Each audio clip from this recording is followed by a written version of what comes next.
मध्य नागपुर स्थित गांधी सागर तालाब आज अपनी किस्मत पर आंसू बहा रहा है। कभी नागपुर की शान रहा ये तालाब एक सूखे मरुस्थल में तब्दील हो चुका है। सौंदर्यीकरण के नाम पर तालाब के दर्शन तक दूभर हो गए हैं। ऐसे में तालाब के काम में बड़े पैमाने पर भ्रष्टाचार का आरोप लगाते हुए राष्ट्रवादी के अजित पवार गुट की ओर से आंदोलन किया गया। शहर के बीचों बीच स्थित गांधी सागर तालाब के सौंदर्यीकरण का काम पिछले 6 सालों से जारी है, मगर इतने सालों बाद भी ये काम अभी भी अधूरा पड़ा है। सौंदर्यीकरण के नाम पर पूरे तालाब को टीनों से ढका गया। अब तो तालाब के दर्शन तक दूभर हो गए हैं। समय समय पर इसके काम में हो रही देरी को लेकर सवाल उठते हुए विभिन्न दलों की ओर से आंदोलन होते रहते हैं।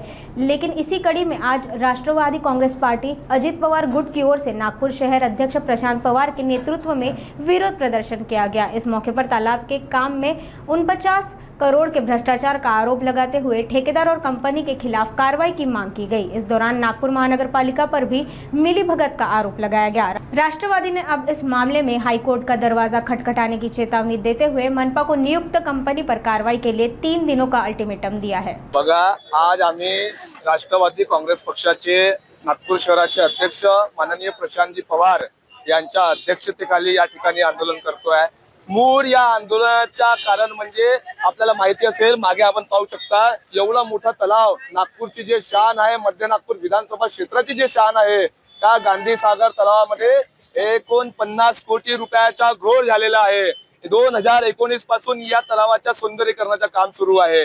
ज्या कंपनीला त्या ठेकेदारावर तर लक्ष त्यासाठी नियुक्त केलेलं होतं, त्या कंपनीनं त्या ठिकाणी मोठा भ्रष्टाचार केलेला आहे। 49 कोटी रुपयाचं काम या तलावामध्ये झालेलं नाही असं माहितीच्या अधिकारामधून पूर्ण माहिती आलेली आहे। आणि या ठेकेदार आणि त्या कंपनीच्या विरोधामध्ये आम्ही माननीय उच्च न्यायालयामध्ये जाणार आहोत, कारण की नागपूर महानगरपालिकेला तर याच्यावर लक्ष देऊन काम करायला पाहिजे नव्हतं। नागपूर महानगरपालिकेने आतापर्यंत त्या कंपनीवर तर कुठलीही कारवाई केलेली नाही, त्या ठेकेदारावर तर कुठलीही कारवाई केलेली नाही। याचा अर्थ नागपूर महानगरपालिका ही या भ्रष्टाचारमध्ये सामील आहे। चोर चोर मौसेले भाई अशी म्हणण्याची आता नागपूरकरांना वेळ आलेली आहे। त्यामुळे जेव्हा न्याय मिळत नाही तर त्यावेळी आपण माननीय उच्च न्यायालयाकडे जातो।